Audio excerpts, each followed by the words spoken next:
Hello, and thank you for checking out this video. My name's Ben. I'm a senior technical sourcer here at Electronic Arts, and today I'm joined by Paul.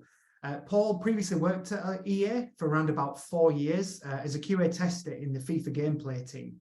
And most recently, Paul decided to move on to a different company, still within QA, but he moved to a company called Blackbird Interactive. So the ultimate goal of today's video is to explore Paul's experience that he gained within film and brought to him to the games industry, what that looked like, what his journey looked like within games.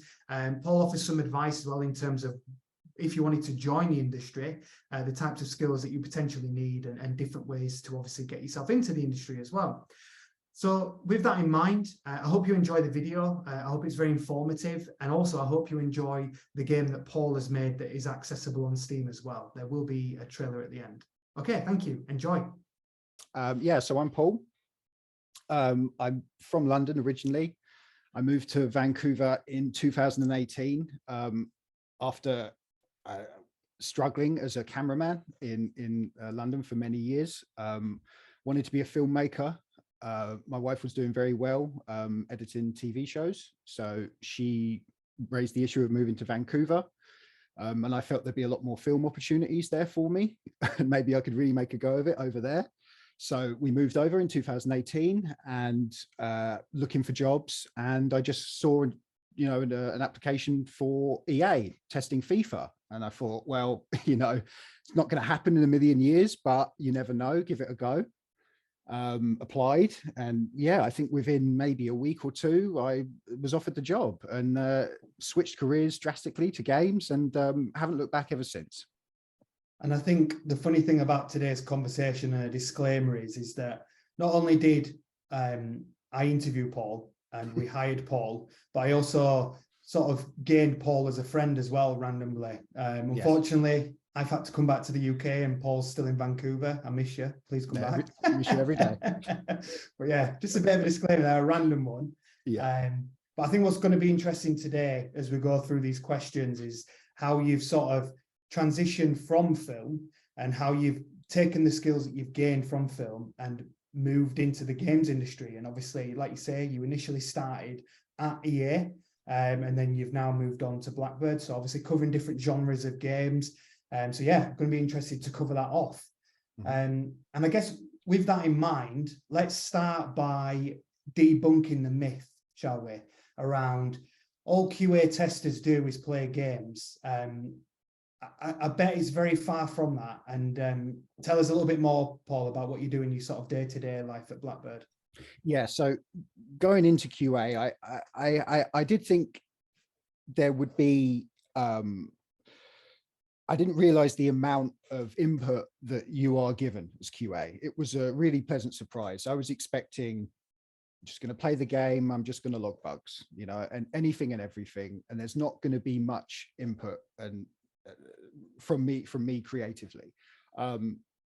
EA was the team at EA were very open, like very warm straight away.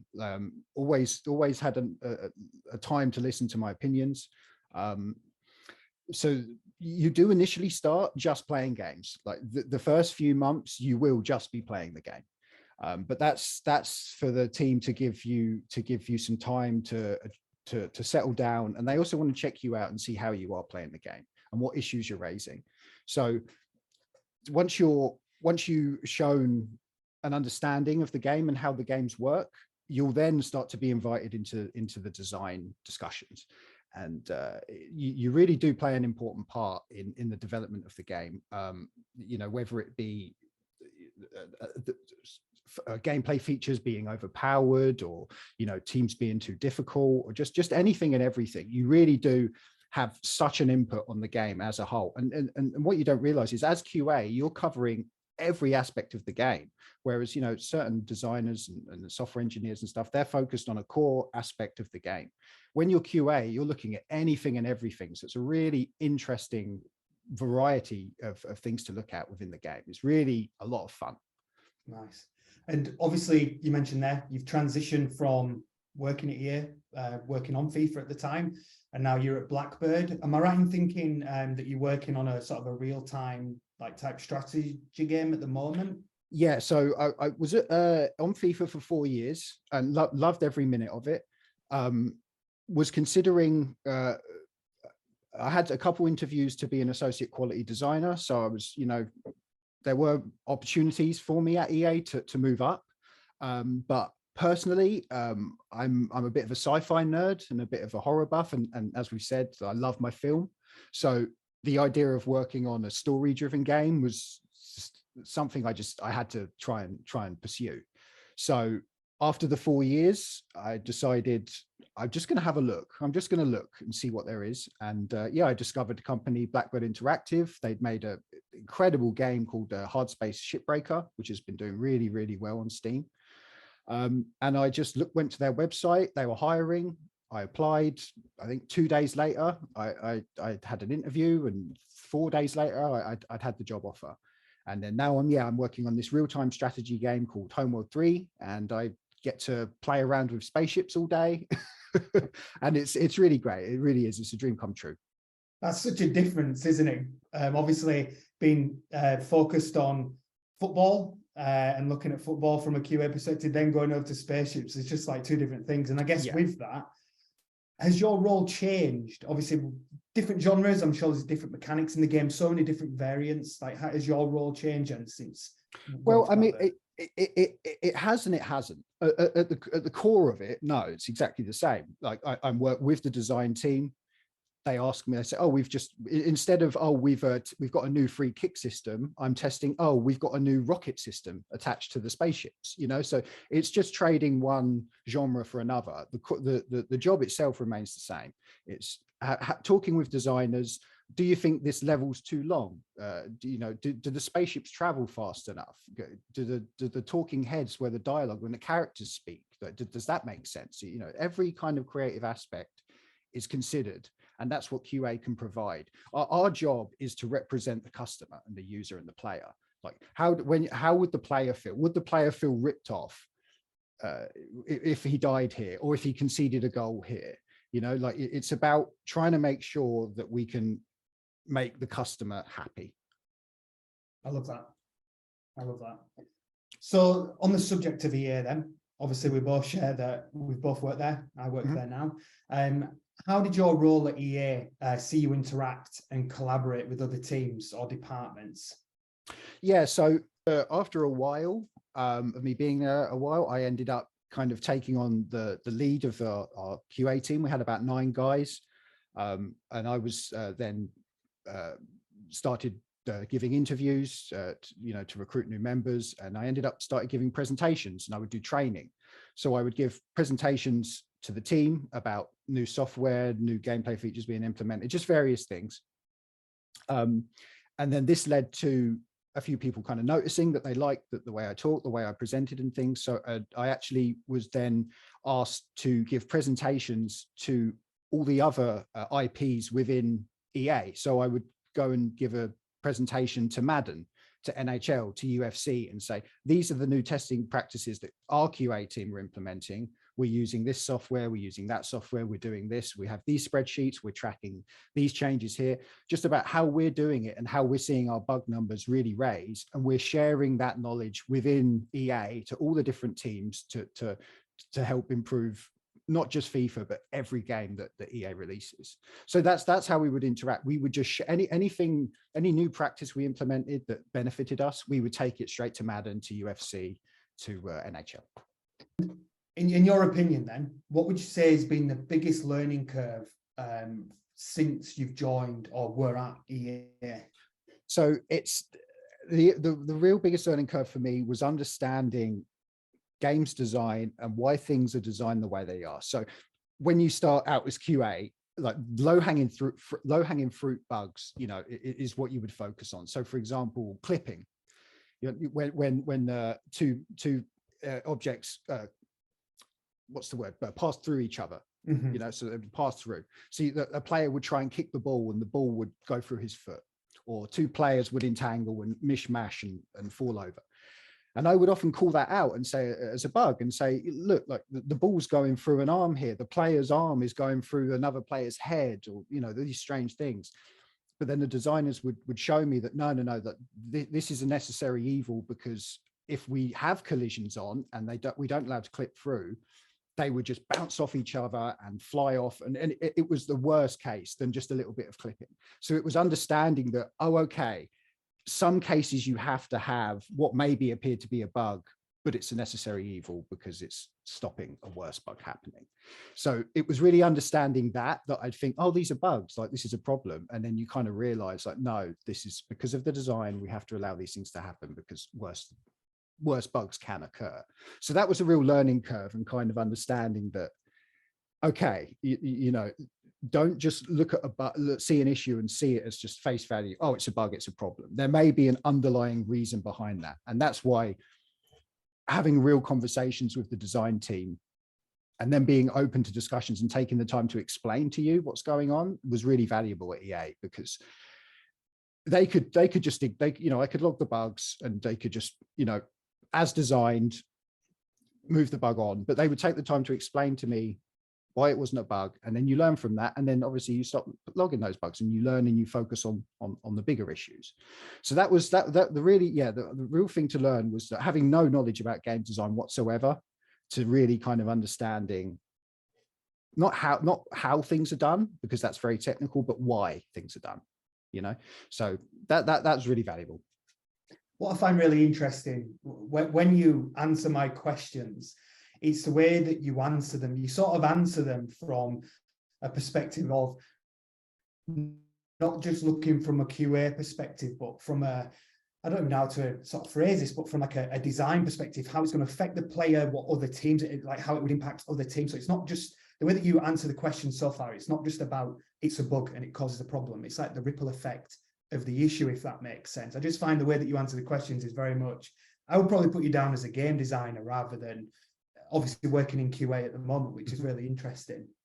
Well, yeah, I think you have to be. I think if you want to do well in QA, you have to have a passion, like a knowledge for design.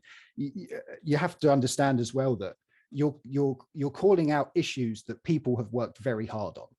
You know, designers, these people, they've spent a long time and a lot of effort making something. And if you just come in and say, it's crap, I don't like it, that's not valuable feedback, even though, you know, I mean, video games industry, it's a hard industry to do well in. You know, there's a lot of negativity out there, and you know, you have to. I deal with it with the compliment sandwich when I'm dealing with designers. I would say, you know, yeah, like, oh, the kick looks really cool, but it's not really accurate enough. But like the power is good, you know. So just sandwich those criticisms within niceties, and that helps, and then the designers become a lot more receptive to that, and they open up more to you, and they start to, okay, you know, rather than just, oh, I don't like it. You always have to, if you dismiss something, have something to back that up. And I don't like the new free kicks. I preferred it this way, you know, never just dismiss something outright. And you have to come at it from a design, like you say, exactly. You have to come at it from a design perspective and put your mindset in that of a designer, because that's what we're doing. We're designing a game. Just criticizing a game is not how games get made. You know, you're designing a game. Obviously the criticism's a necessity, but mindless criticism gets us nowhere. I'm very excited to ask you the last question, which is around the game that you've made. But yeah, that's a little teaser. We'll come back to that at the end, because I'm looking forward to learning about your journey as well. But yeah, we'll come back to that. We'll tease that in halfway through. Lovely. Okay, so just to clarify, when you worked at EA, you were based on the FIFA gameplay team specifically.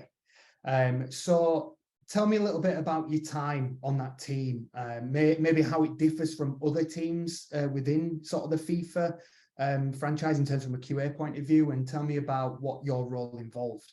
Okay. Yeah, well, I mean, I didn't know anything about the different teams on FIFA, and I really hit the jackpot. So like you say, I was on the FIFA gameplay team, and the FIFA gameplay team their focus is when the match starts and when the match finishes. Menus, FUT, career mode, all the wide range of variety that you have on FIFA, all of that's irrelevant for gameplay. It's when the referee blows his whistle to when the referee blows his whistle, you know, that match, those 90 minutes. And it's about gameplay development. So how do we make FIFA more like a real game of football? Because the long-term goal is to have FIFA on the telly and you not to be able to tell if it's a real football match or not. That's the long-term plan. So it's how do we do that? So, you know, it can be through even if it's new celebrations, you know, we've got, I think they added a few years like the Klopp, you know, they have very distinct celebrations, just more reality within crowds, variety of skill moves, all these sorts of things that are the main focus of gameplay. Whereas other teams, it's a lot more black and white, you know, when it comes to audio, for example, you know, does the audio play when it should? Yes or no? Obviously, there's a degree of creativity in that. Like, does it sound real? Is the occlusion, you know, measured far enough? Online, pro clubs, all this is just it's very black and white. Whereas the gameplay team is subjective. Everyone's got their own opinion on the football match, right? So it's a real collaborative art in gameplay. It's everybody's got their views. Everybody's so passionate about the game there, and it really is. It's for me, it was the best team to be on there. It was the most appealing, the most creative team. There's a lot of there's also a lot of people who are into like the stats, the club kits, the advertisements, all this stuff. If you're a real football nerd, you know, those things, those sort of areas really appeal to people. If you're into football at all, there's something for everyone at EA working on FIFA. But yeah, if you're a creative and into design, then gameplay is the team you want to be on. Using that football nerdy mind, how did you find the challenge of making sure that it mirrored realistic football? Well, the way to do it for me was really just play the game, just keep playing it, keep running. You're running it ragged into the ground. We would often have real football matches on screens playing around us. So we could play a game and we could look up at a real football match, and we could often take one thing that we would do is we would take one of our favorite goals of all time, and we would go into our software and we would recreate that goal kick for kick. And then we would play the two, and then we would see it and we would say, oh, the way, so I did a George Best goal for my one. So like George Best stumbles here, if he goes slide tackle from behind and he stumbles forward. So then we get that into FIFA and we slide and we check the stumble. Does it look relevant? Does it look accurate? Sorry. So that was really, it would just be, we would have the real football match and then we would play the game. But having said that, FIFA tends to be a faster pace than real life football. We've got a much less, we're not playing the game for 90 minutes. You have to be able to get up and down the pitch quicker than a real game. So you do have to take certain creative license when it comes to replicating a football match by not replicating it perfectly, because if you replicated the game 100% in reality, it might not be as fun to play, especially in games like FUT, which is such a fast pace. If it's taking you a long time to get up the pitch, you're not going to get that end-to-end excitement that these fast-paced players want. Yeah. And that's another thing as well, is you've got fast-paced FUT players and then you've got slow-paced career mode players. So that's when sliders come into place, where we can change the speed of the game, change all the different settings. They try to cater to everybody, which is a very difficult thing to do. Yeah. So yeah, it's really what you want is you want to play. For us testers, we would play in a variety of different ways. And you have to just try and get in that mindset of and that's what keeps testing and your job interesting, is that you will play the game one way and then play the game the other way and then play the game in a different way. And you just have to try and cater for everyone. So how would you grade your FIFA skills then? I mean, I got a lot better after playing it every day for 4 years, obviously, but there's some people there that just, you know, it's otherworldly what some of those guys over there can do. So, I mean, I'm okay. I think you beat me most of the times when you've played me. I don't think so. I think you've been very kind. Oh, is that right? Yeah, I mean, I'm not the best. Yeah, I'll tell you one interesting thing. I don't know if I told you this, and I may have done or not. I won't say his name because I don't want him to get a big head. But when I obviously worked on EA's site, I was a recruiter, obviously trying to source people to come and work at EA on the QA side. And one of the people that I found, I actually was at a FIFA competition in Vancouver, and he won it. And his skill level was a joke in comparison to watching him play against other people in that competition. Yeah, I know who you mean. Yeah. Full disclosure, he used to play on our football team, and he's probably the best defender I've ever played with in my entire life. And I think he refers to himself as the FIFA god, right? It wouldn't surprise me. Honestly, it would not surprise me. But yeah, he was unbelievable. And is he still at EA? Yeah, he's doing very well. He's doing very well. He's moved. He's not in QA anymore. He's in design now. He's doing really well. Nice. And that's the thing. Like you do have a variety. I was by no means the worst player that we had in the testing team, but I was by no means the best. Yeah. And even the worst players have something to offer because, like I say, we are trying to cater to everyone. You know, young children need to be able to pick up and play the game. So having those people that are finding playing it on amateur a challenge, that's helpful. That's really helpful. We have to be able to cater to young and old. Yeah, I love that perspective. I didn't even think of that, to be honest. Right. So yeah, I love that perspective. Okay, so you worked at EA for 4 years, is that right? Yep. And then we sadly lost you to Blackbird. So what motivated you to stay in the games industry then? Why did you not decide to maybe go to film or try something else? I just loved it. So film is, I've always have a passion for film, but I feel like not achieving my dream was probably one of the best things that happened to me. It's a 9 to 5 gig. I actually work 4 days a week now. I do Monday to Thursdays. It's a much more work-life balance they cater for. Film is I wanted to get into film production, which is kind of you work by the job. You get a film, you do that, get another film. It's not consistent. And having moved to another country and wanting to get citizenship and all those sorts of things, I needed a stable job. Yeah. So that was kind of a no-brainer. But then actually just after doing it for so long and just absolutely loving it, there's no going back for me now. Like this has completely diverted my career. Like it really is a dream. Nice, that's great to hear. And I think that's a nice segue into the next question. So give us a little bit more insight into your experience working in film in that area first, in terms of what roles you've had. Okay. So out of university, I got my degree in film production. Straight out of university, I was hired as a teaching assistant, teaching film theory and film history at a college.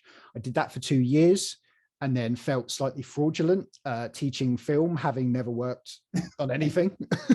So I decided to quit and go out and make it as a big time filmmaker. 8 years later, I'm still struggling.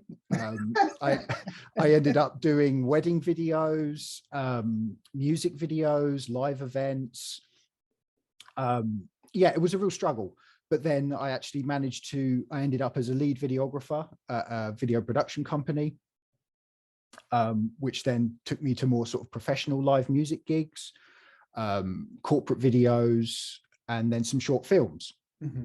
Ended up kind of doing videography work, working on a number of short films.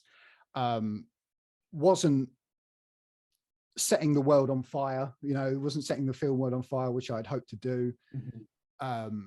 Just didn't see much going on for me. So the move to Vancouver for film was a no-brainer for me. Yeah, I needed some new opportunities because it wasn't working out the way I'd planned. Okay.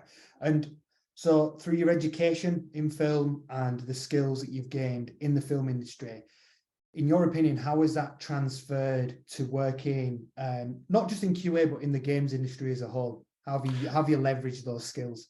Yeah, so I mean, I would say attention to detail is something, like as an editor and like a cameraman, you're understanding what you're looking at on the screen is having an eye for detail is a huge thing. So when you're playing FIFA, there's so much going on the screen. You've got to be able to just kind of sit back as a whole and take in the screen and then spot something, right? So attention to detail is one thing. Filmmaking, to be honest, within FIFA, it's a whole different kind of thing. I would say the most helpful thing with me was that obviously editing films and using certain softwares has given me pretty good skills on a computer.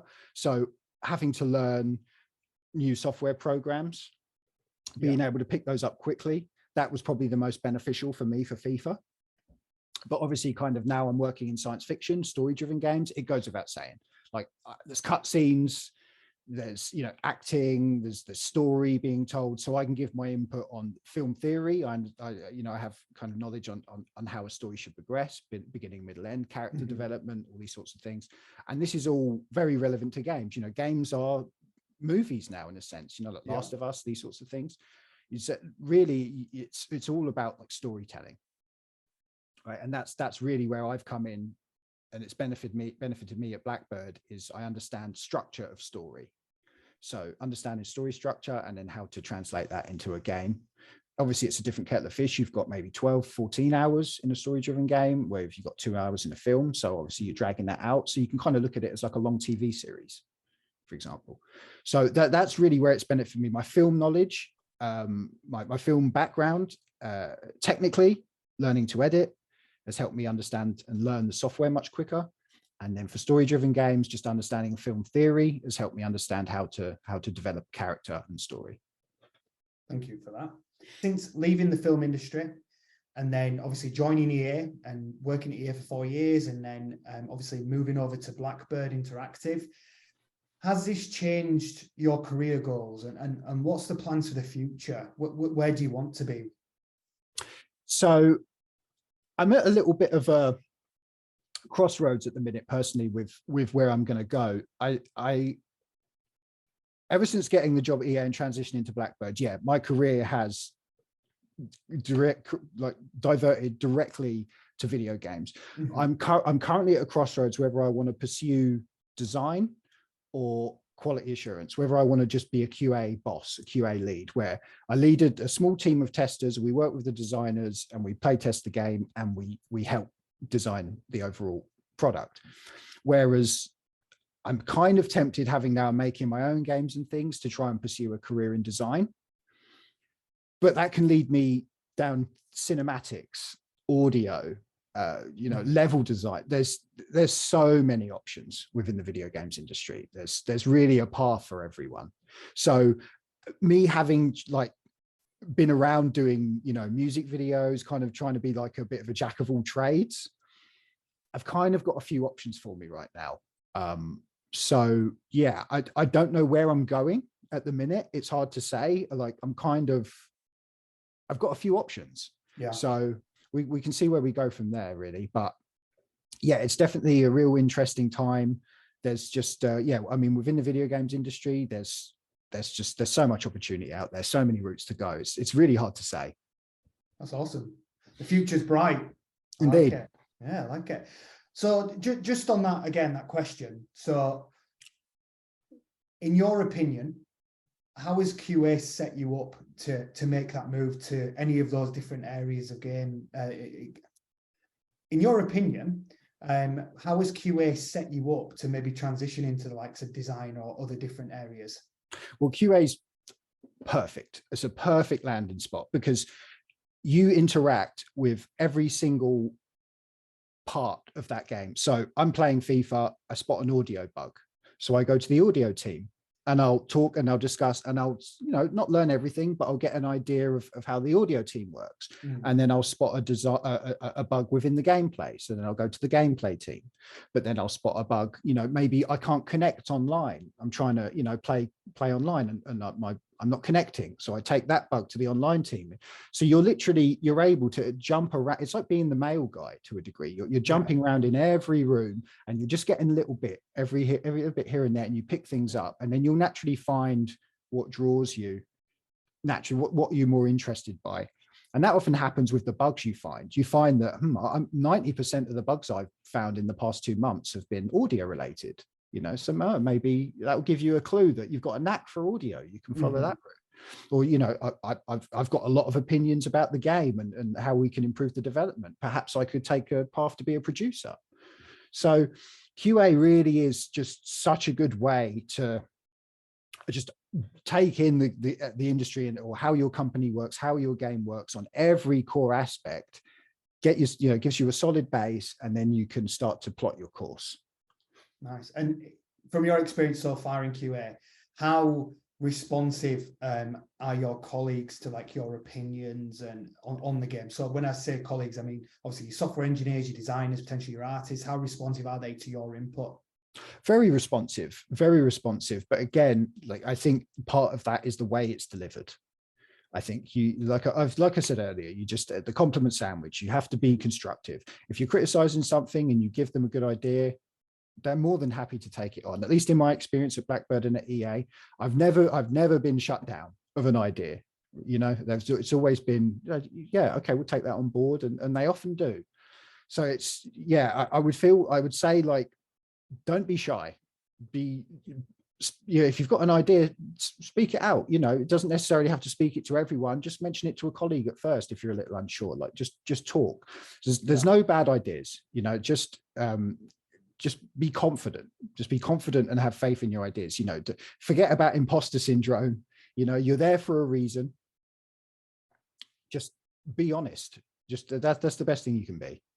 That's nice to hear. Obviously, I work in recruitment, so anybody that I help to bring on into EA, that's it then. That I sort of bring them on, introduce them to EA. If things go well, they get the job, then they go on and do their job. So it's nice to hear that your opinions are listened to, and you can bring your own thoughts and feelings to what you're seeing on the screen and whilst playing as well. It's nice to hear that other teams are very responsive to your ideas and opinions as well. Yeah, they're very, very welcoming they were.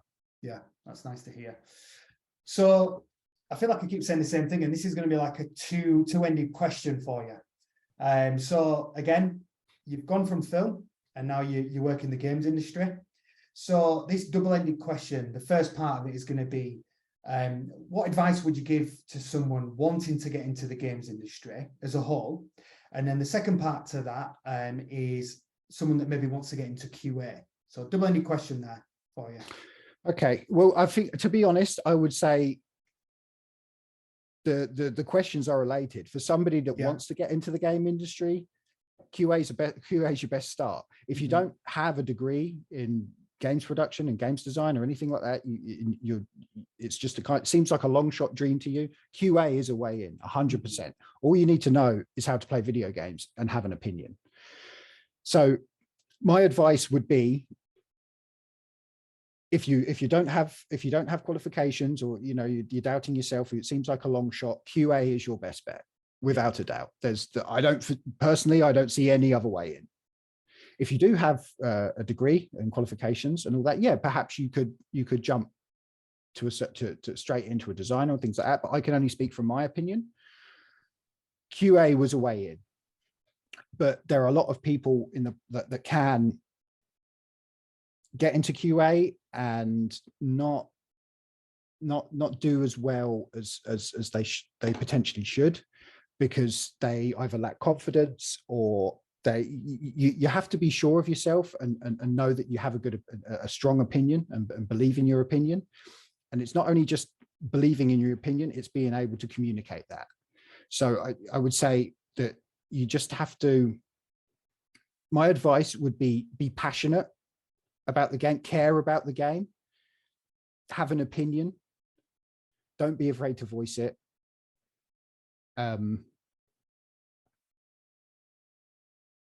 Yeah, I think that's it. Yeah, no, that makes sense. Thank you for that. Yeah, okay. Another question on that subject for you. So obviously working in QA, you've already mentioned that you deal with so many different teams, whether it's audio, design, artists, engineers, so on and so on. What skills have you seen from these different disciplines that they've obviously gained in their role? What have you seen from these types of different disciplines that have come through when you're sort of engaging them and working closely with them? Is there a common theme at all, or? Intelligence, to be honest. I mean, they're some of the smartest people you'll ever meet. These people are, just exceptionally intelligent, care about what they're doing. To be honest, there is no common thread. The amount of different people that you come across from all countries, all ages, everyone's got interesting stories. I mean, at FIFA, you got some people. I mean, you got ex-professional footballers. You've got people from. I work now with people from Pixar, from Lucasfilm. Everyone's got really interesting backstories. Just the common thread really is. I mean, it sounds kind of silly to say, but it's just a real love for telling stories, for making games, and just ridiculous intelligence. That's the common thread, to be honest. Okay. So there could be people watching this that have maybe just graduated from university. They have their portfolio up to date, whether it's in art or design or any other discipline within games, and they're really eager to get into the games industry. So I'm going to ask the same question again, but more from a soft skills perspective. So not technical, soft skills. Is there any common theme that you've seen come across in terms of soft skills when you've been engaging with even QA, designers, artists, engineers, that sort of anything in game dev? Yeah, so I mean, I ended up training the new recruits at EA, and I would say maybe 50, maybe 60% didn't have degrees or qualifications in games design. Mm-hmm. Some were artists, some were just, I don't know what, just didn't have the qualifications, with no background. But the common thread was that they had a goal, they had a target, they knew what they wanted to do. So everyone I would interview, so what are your long-term goals? I want to be a producer. What are your long-term goals? I want to be a designer. Like that, they all kind of knew what they were, where they wanted to be, and that was the common thread. It was kind of like a belief, and they knew where they wanted to go, which is weird because it was very unlike myself. I was just kind of, couldn't believe what was going on. But the guys that I had met, they knew what they wanted to do. Yeah, and every single one of those guys, they're doing it now. They're producers, they're designers, that they're doing it, and that was like so impressive. Is just knowing what you want and having a goal and a target to strive for. And do you reckon that's from gaining that foundation level knowledge of game development through QA? Definitely. Yeah, definitely. So yeah, they know what they want to do, but you're not going to get there. You're not going to be a designer on FIFA until you understand how FIFA works. And to understand how FIFA works, get into QA. It's the best way with the soft skills that you've mentioned. Fair enough. That makes sense. Okay, my last question for you, and I've been looking forward to this because I've seen videos, you've sent me trailers, and you can obviously tell that you've come from film with the way that you put your trailers together. Like, it's unbelievable. And I'm hoping at the end of this video, I'll be able to stick the original trailer that you sent to me, because it still sticks in my mind. So yeah, please send that through. I think you already have sent it through, so I'm hoping we can put it on the end of this video. But you've made a game, Paul, and it's published on Steam. How long have you worked in the industry now in games? 2018 I started. Quick maths. 5 years. 5 years. Okay. And then came from film before that, and you've made a game and it's published on Steam. Mm-hmm. So I feel like you've done it the opposite way around. So usually people that want to get into the industry, they will obviously do games, or I don't know, a similar degree. They'll then do their portfolio, and their portfolio may comprise of a game and so on. Whereas you've done it backwards. You've joined the industry and then you've made a game. But yeah. I think what's great, and what we'll cover next, is I think from the skills that you have gained throughout your career so far in games has helped you to build this and shape it. Obviously, there's so many different aspects that go into games. Please, I've never made a game and you're going to educate me, but there's obviously I mean, where do we start? The programming, the audio, the visual aspects, all the cutscenes, blah, blah, everything that stacks up. So I'm going to shut up now. Tell me about your journey from start to finish. Obviously, please go in as in depth as you like, because I just find it interesting, fascinating of how you built your game, Grey. Okay, so yeah, so I'd been at EA for about 6 months. I'd moved up from just testing the game to actually working within the design team, and then it was like, okay, I might actually have a career here. There might be something, So it had always been my intention, if it did go well at FIFA, to move on to a creative story-driven game. Like I said, having been influenced by film. Mm-hmm. So it was my long-term goal to just start learning how to make games. And I just thought, well, I'm just going to do it. I'm just going to buy a computer. I'm going to have a go, because I had so many ideas of films that I wanted to make, but I didn't have the money to make a film about a prison on the moon. But I thought, well, I can certainly make a game about that. So I would just take my film ideas. I picked my favorite one. I bought the computer. I got Unreal Engine, which is free to download. Mm-hmm. And I just became obsessed, like absolutely obsessed. I would work on it from 6 a.m. till 8 o'clock. Then I would go to work, and then I would come home and I would work on it from 6 till 10 in the evening. And I did that for about 9 months. And then I started burning out. So then my wife, forced a rest on me, which, I was appreciative for after, took a little break. And then I actually just calmed down a bit and did it in my evenings, weekends. I kind of cooled down on it. And it took me 4 years. I didn't do it completely alone. I had a friend of mine who I had worked on some camera, some music video stuff with, who lives in Germany. I asked him to come on. He's a very talented artist, and he would create some art, some characters and things like that for me. And he ended up collaborating and designing a couple of levels with me. And a strange thing happened. We started we had an Instagram page, 4886 Studios, and we put in pictures of our game up, and we got a message from a guy called Dom Capuano. And he said, "Oh, hi, I'm a composer from LA. Production shut down because of COVID. I'm not working. I've seen your game on Instagram. It looks really interesting. Do you need someone to do the music for free?" He offered us. Wow. So I'm thinking like, I'll look the guy up, Dom Capuano, find him on IMDb. And he's the guy who'd made, do you remember the song Eiffel 65? I'm blue, double, yes, double. yeah. He produced that song, and he was the producer of Eiffel 65. No way. Yeah. And I was thinking, this can't be the same guy. So I looked at his profile picture on the messages he was sent, and it was. It turned out it was the real guy, and he just happened to just want to do a sci-fi game, pure luck. And then having him there and his name attached and his music, took us to the next level. So it was a real like moment of luck there, just the fact that he saw that. But yeah, so yeah, it was a lot of YouTube tutorials, a lot of headaches, a lot of sleepless nights. But when you get something working, like the elation is just, I was hooked. Like I am addicted to making games. I absolutely love it. So yeah, by making these games in my own time, which is something I definitely recommend. I haven't said that before. I wish I'd said that earlier. QA, if you like, say soft skills, Unreal Engine's free. Get a PC, get Unreal Engine, just start to make games, just play. Doesn't matter how bad they are, how good they are, just keep making games, and something will come of it. I guarantee it. So yeah, 4 years later, the game's done. We get it out on Steam, and it's done. And it's pretty astounding.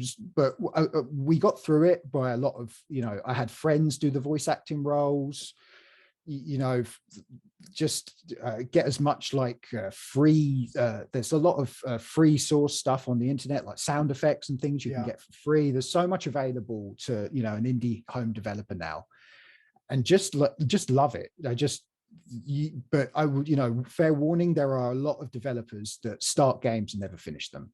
I've spoken to a lot of people, and they said to me, "Oh, wow, you finished your game. That's amazing. I've got about 12 at home that I never finished." So you need to be committed.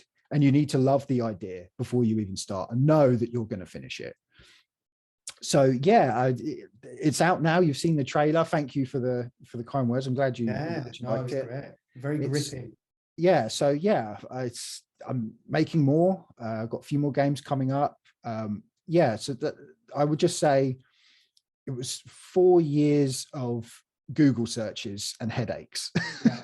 But I did the whole thing with a big smile on my face. I love it. Glad to hear it. And anything that stands in your mind that sort of push you to the limits, the elements, maybe something that you weren't exposed to before that you had to get right? I don't know whether you had to build something within the game, anything that really tested you, but you got it done. I mean, yeah, apart from the whole game itself. Yeah, I mean, yeah, there are 100 things. I mean, I was surprised. I genuinely was surprised by how easy some of it was, but that's just down to the Unreal Engine. It's such an amazing bit of kit that some of the basics you'd be surprised that they really are easy to do. But coding AI, I would say, was probably the most challenging aspect of what we did, because we wanted our AI to have their own personalities, and we wanted different types of AI. That was a real challenge. But again, there's a YouTube tutorial for everything. And you just have the patience to go through and find the ones you want. And, you know, it is achievable. I like it. So obviously you mentioned you've got other projects on the go as well. What have you sort of taken from Grey in terms of like how you build your next games? Anything that you learned that you sort of bringing into your next games? Yeah, plan it properly. So yeah. So what I would do was I was too excited. I was too excited to build a level and have it working and all this. And I was just kind of building the game as I went along. And then that proved to just be the perfect recipe for poor level design, you know, not thinking things out. So my main advice would be, before you do anything, get a pen and paper, draw maps, write things, plan stuff out. We've even started doing PowerPoint slide decks, you know, planning out mission 1, mission 2, level 3, level 4, planning it all out. That is the key thing that will save you. If I'd have planned it properly, I could have probably shaved a year off my development time, even while still learning. Right. It was just that I probably built about 4 levels that just got completely scrapped and redesigned out of like 14 levels in my game. So yeah, my main advice would be plan it. Planning is key. It will save you so much time. Sounds like you needed a producer on the project, just to keep you all in check. Definitely. Awesome. Paul, I want to thank you for your time. I've really enjoyed having a chat with you, mate. Thank you very much. I really do appreciate it. And I'm hopeful that at the end of this video, we can have the Grey trailer play as well. But yeah, thank you very much for your time, Paul. Really do appreciate it. Yeah, lovely, man. Thank you for having me.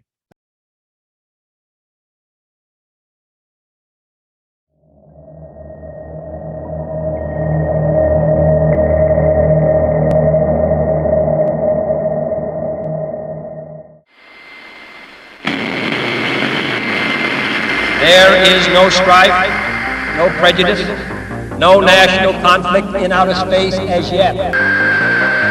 Its hazards are hostile to us all.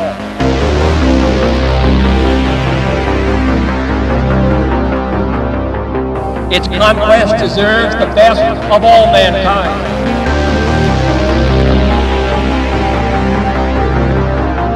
And its opportunity for peaceful cooperation may never come again.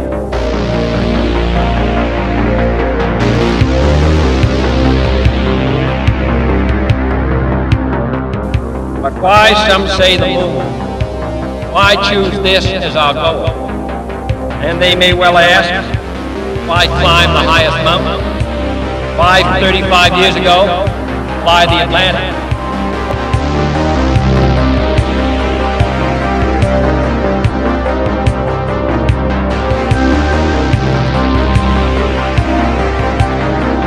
We choose to go to the moon.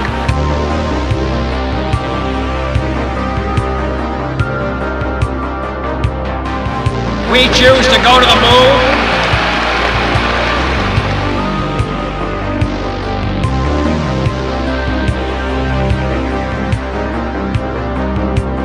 We choose to go to the moon in this decade and do the other thing, not because they are easy,